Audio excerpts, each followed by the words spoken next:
são 7 horas e 5 minutos no frio aqui de São Paulo. Hoje, na mesa de som, nosso querido Lucas Martins. Nas gravações especiais, o Wellington Trindade. Atendendo ao telefone, o Alex Braga. Ligue para nós, 3932.600, 3932.600. Ligue que você vai concorrer também ao livro A Doença do Alcoolismo, escrito por Paulo Leme e Paulo Leme Filho. Ligue, deixe seu telefone, deixe seus contatos, seu endereço, enfim. E no final do programa nós vamos sortear alguns livros aqui para você, tá legal? 3932.600. Na produção do programa, Sandra Catalão, e na direção, Padre José Renato Ferreira.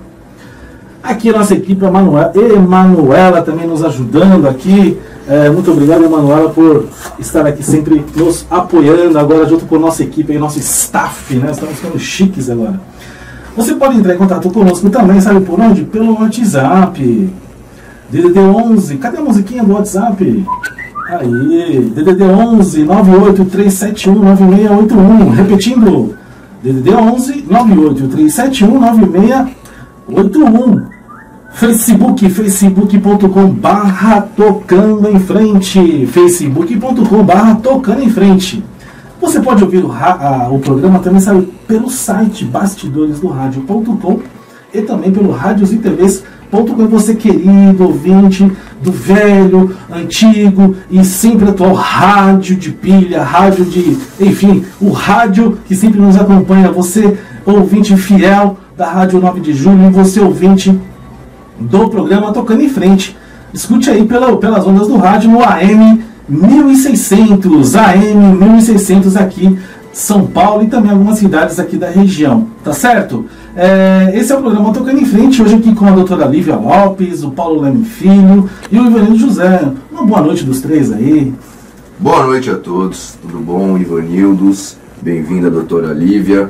Vai ser muito legal a gente poder participar junto desse programa. Espero que seja muito produtivo para todos. Esse foi o Paulo Leme. Doutora Lívia. Boa noite a todos e a todas. E estamos aqui juntos, mais uma vez empenhados em trabalhar as questões da dependência química. Muito bom, isso mesmo, Ivanildo José. Boa noite a todos, sejam bem-vindos e não esqueçam de ligar para nós. Tem muita questão aqui com a doutora. Ligue para nós, DDD 11 3932.600, 3932.600, e concorra também ao livro A Doença do Alcoolismo, escrito pelo nosso querido Paulo Leme, que está aqui conosco hoje. É isso aí, campanha Tocando o Coração. A internação é um dos caminhos mais buscados como parte do tratamento para a dependência química. É neste momento que muitas famílias encontram dificuldades. Com o objetivo de buscar vagas sociais a custo zero para atender famílias. A gente falar aqui um pouco da campanha Tocando o Coração. Essa campanha foi idealizada para ajudar aquelas famílias que não têm condições financeiras, aquelas pessoas que querem um tratamento e não têm condições de arcar com as despesas. E nós pedimos encarecidamente que as clínicas e as comunidades terapêuticas, ou seja, todo o centro terapêutico para dependente químico, ofereçam uma vaga à campanha. Mas hoje, em nome de todos os da campanha Tocando o Coração, eu gostaria de pedir a todos um instante para pensar num amigo que está hospitalizado, precisando de nossas orações. É o Rodrigo Alves. Rodrigo, aí no hospital, cara. Eu fico emocionado porque eu sou seu amigo e eu gostaria de pedir a todos orações para o meu amigo Rodrigo. Rodrigo é lá do Instituto Nova História, lá com a Nena, que está no Hospital Geral de Itaquera. Itapecerica da Serra. Desculpa, Itapecerica da Serra. Desculpa, gente. Vamos pensar no Rodrigo e vamos fazer nossas orações para que ele volte a participar também do nosso programa Tocando em Frente. Rodrigo, Deus abençoe e eu tenho certeza que você vai sair dessa. É isso aí, o Rodrigo tem um problema, para quem não sabe, né, o Rodrigo Alves é o coordenador técnico, diretor ali do Instituto Nova História, em Mogi das Cruzes, participou muitas vezes aqui conosco do programa. também participando conosco aí da campanha Tocando o Coração. Ele foi internado por pancreatite. A pancreatite estabilizou, mas ele ainda está em um estado muito grave na UTI. Então pedimos que todos possam enviar aí as suas energias, né, rezar, orar, enfim, para o restabelecimento, pronto restabelecimento do nosso guerreiro Rodrigo Alves. Você pode também entrar em contato com a campanha pelo telefone 11 2779 6420, 2779 6420, e também pelo e-mail tocandocoração@gmail.com, tocandocoracal, né, @gmail.com, ok? Campanha Tocando o Coração que busca ajudar as pessoas que estão passando por esse problema, né? Nós já temos alguns casos, algumas pessoas que já estão se recuperando, e nós temos a intenção de trazer aqui no programa pessoas que possam dar um testemunho e falar um pouco sobre esta experiência que tiveram a partir da Campanha do Coração, onde eles estão restaurando suas vidas. Bom, gente, eu quero hoje aqui abrir esse microfone para falar sobre o nosso querido ministro Osmar Terra, que assumiu, né, o Ministério do Desenvolvimento Social e também vai ser o responsável pela política sobre drogas, né, que vai ser realizada pelo governo federal de agora em diante.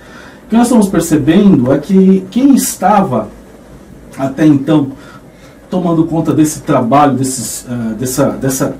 dessa política, não está gostando da participação de uma outra pessoa, né, com uma outra ideia, e estão atacando de uma maneira até tanto quanto leviana, né, o ministro Osmar Terra.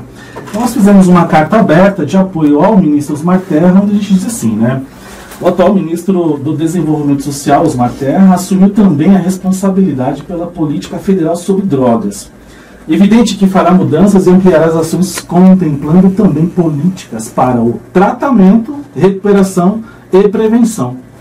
Como previsto, pessoas que só pensam de forma ideológica e não de forma ampliada, ou seja, pensando na real recuperação do dependente químico e da sua família, iniciaram uma série de ataques contra a sua gestão que só está no início, né? Só começando. Queremos afirmar que o ministro Osmar Terra tem experiência como secretário de saúde lá do Rio Grande do Sul, é médico, atua de forma intensa há muitos anos na área da dependência química e com certeza tratará este tema com muita seriedade, pois não estará a serviço de questões apenas ideológicas, mas sim comprometido com as famílias que possuem o problema da dependência química. Foi feita uma... Dr. Leon Garcia, né, ele fez uma carta, né, de repúdio. O Leon Garcia é filho do Marco Aurélio Garcia. Marco Aurélio Garcia é um ativista, né, do PT, esteve à frente do governo da excelentíssima presidenta Dilma nos últimos anos.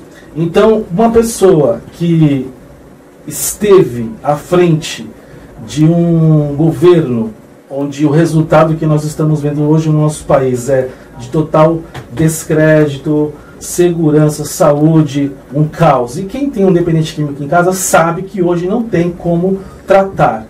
Hoje nós temos na campanha Tocando o Coração pedidos para jovens, adolescentes. Nós não temos vagas para jovens e adolescentes para serem internados ou passarem por algum tratamento, por algum processo de desintoxicação.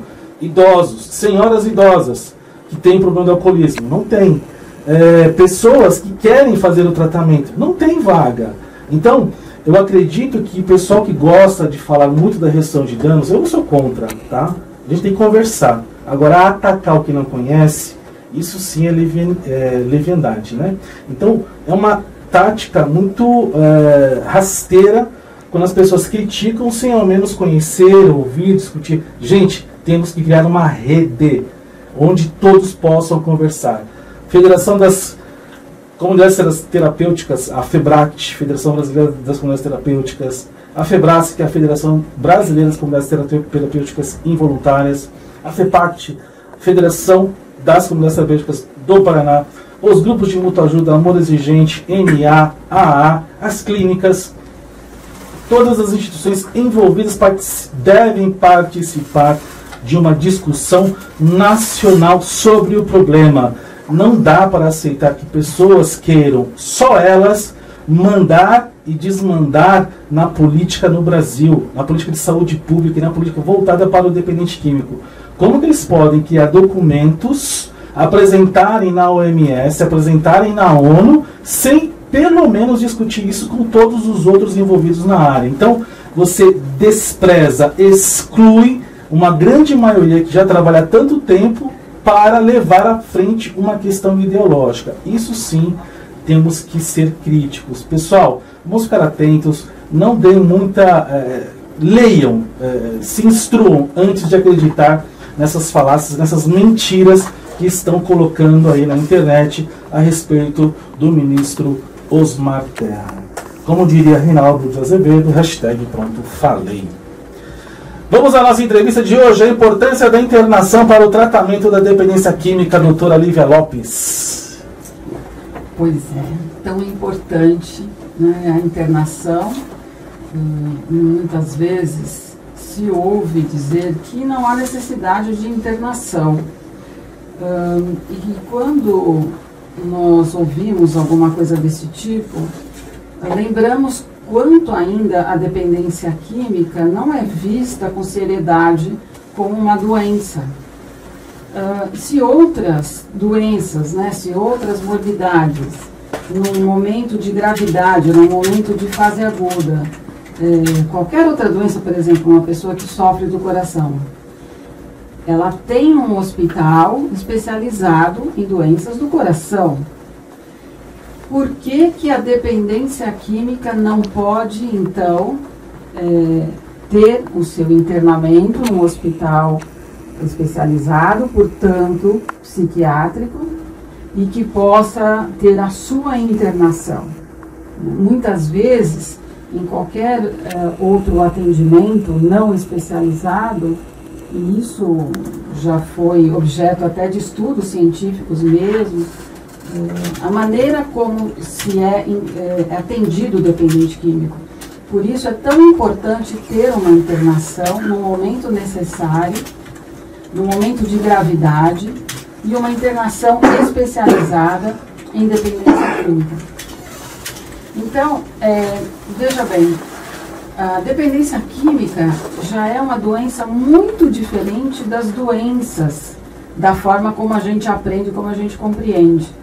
Em geral, uma pessoa doente está ali na cama, está mal, e o dependente químico muitas vezes está por aí, correndo, está lá na rua, está na Cracolândia, e não é visto como doente.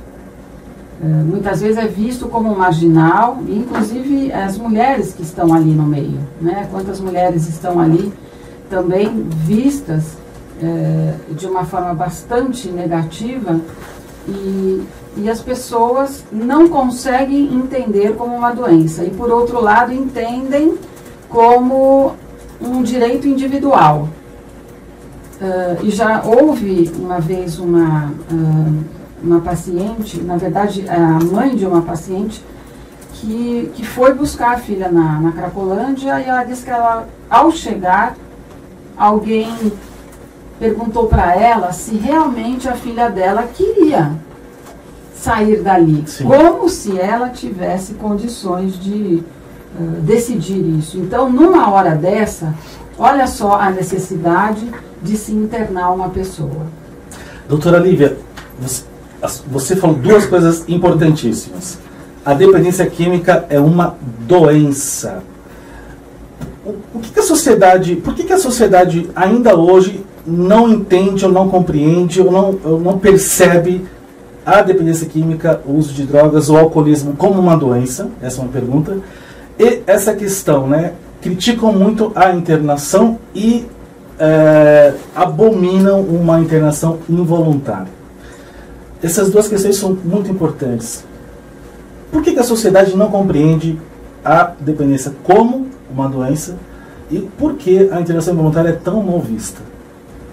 Em primeiro lugar, porque, como eu disse, o doente dependente químico, muitas vezes ele está por aí, no trabalho, né, dependendo do estágio que ele esteja, ou correndo por aí, na rua, e tendo algumas atitudes contrárias àquilo que se espera dele, né? Um comportamento não tá social, não... né? Ele não está, às vezes não está trabalhando, ou então por conta do uso de drogas já em estados avançados, acaba até retirando algum objeto de casa para trocar pela droga. Então, ao olhar uma atitude dessa, as pessoas não entendem isso como uma doença.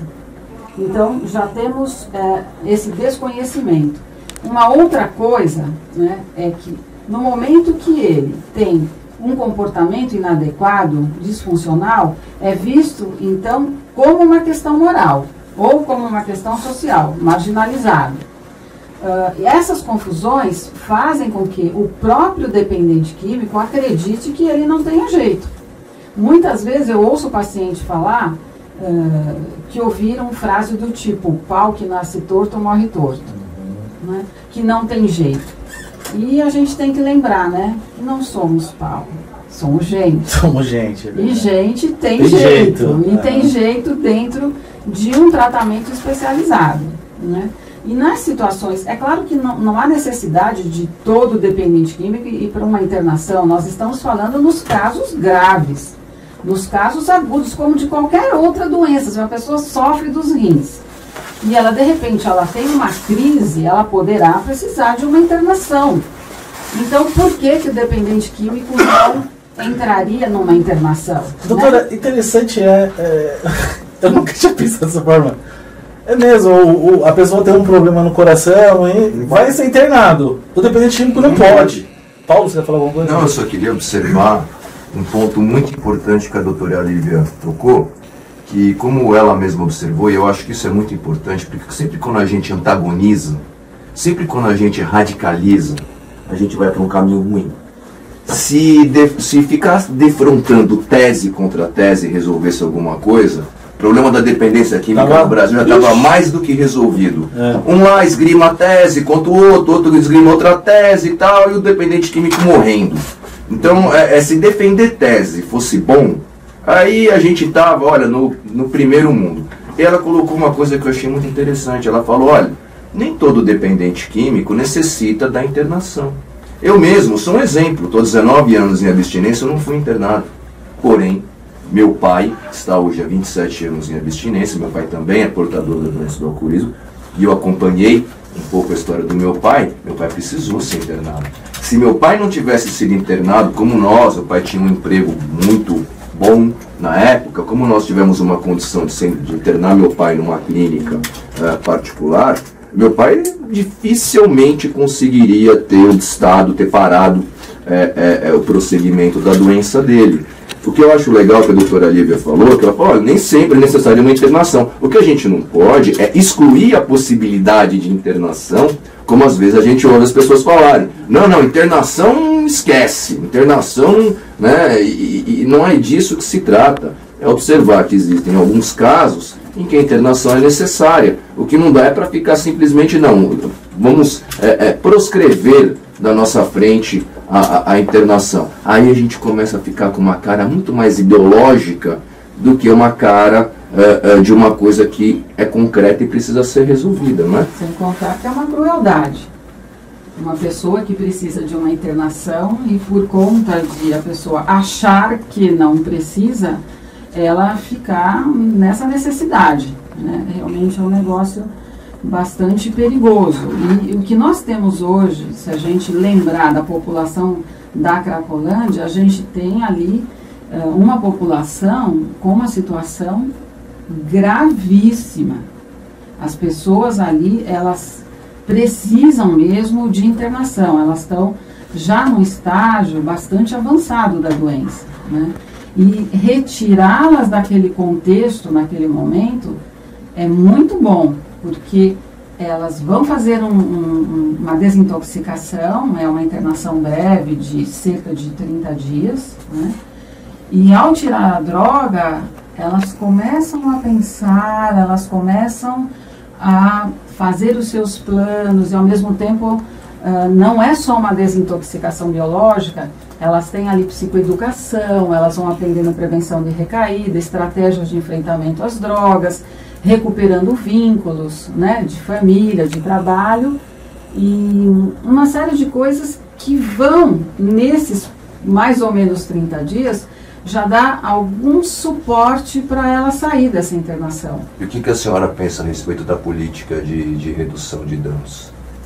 Olha, a política de redução de danos é uma política bastante interessante, principalmente para aquela época que houve mais, vamos dizer assim, um modismo do uso de drogas injetáveis, né?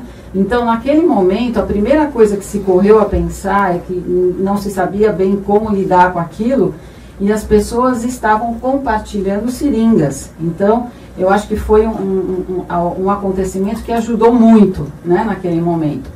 Uma outra coisa também que se faz, por exemplo, o tratamento do tabagismo com os adesivos, que você coloca eles com uma gramatura maior e depois vai baixando, né? Então, dentro desse pensamento também, agora, a forma como se traz a questão da redução de danos, da forma como é vista hoje em dia, como é falada, como as pessoas acham que deve ser, né, substituindo uma droga por outra, aí eu já não compactuo com isso, porque de alguma forma você estará acionando a mesma zona ali, né, do sistema de recompensa no cérebro, que é um local que pode assim, acionar o tal do gatilho e que vai deixar vulnerável para abertura para outras drogas. É a mesma zona. Né? Porque, só para fazer um parênteses, o que nós temos lido na imprensa é que, por exemplo, no programa de Braços Abertos da Prefeitura, essas pessoas que fazem parte do programa de Braços Abertos e que são dependentes químicos, eles relatam, e é exatamente isso que nós lemos nos jornais, que a gente lê na mídia escrita, eles relatam redução do uso da mesma substância. Então, se a pessoa fala assim, não é que ele está trocando uma substância por outra, ele está dizendo o seguinte: olha, eu fumava 50 pedras de crack por dia, agora estou fumando 28. A conotação da redução de danos que nós lemos é essa. A senhora acredita nisso? Acha que é bom? Então, olha, eu tenho, mais do que acreditar ou não, né, como eu disse, tem realmente um lado da redução de danos que ela é bastante interessante, como foi utilizada no começo, quando tivemos os problemas da AIDS aqui e na Europa também, mas o que eu observo com os pacientes é que quando, no momento de internação, eles saem, recebem todas aquelas informações e por algum motivo, né, alguém lá fora traz a ideia de que ele pode fazer um uso controlado, ou então ao invés de usar crack vai usar maconha, eles mesmos acabam recaindo e voltam, e aí eu pergunto, e o que você aprendeu com isso? Eu aprendi que eu não posso usar droga nenhuma, porque no momento...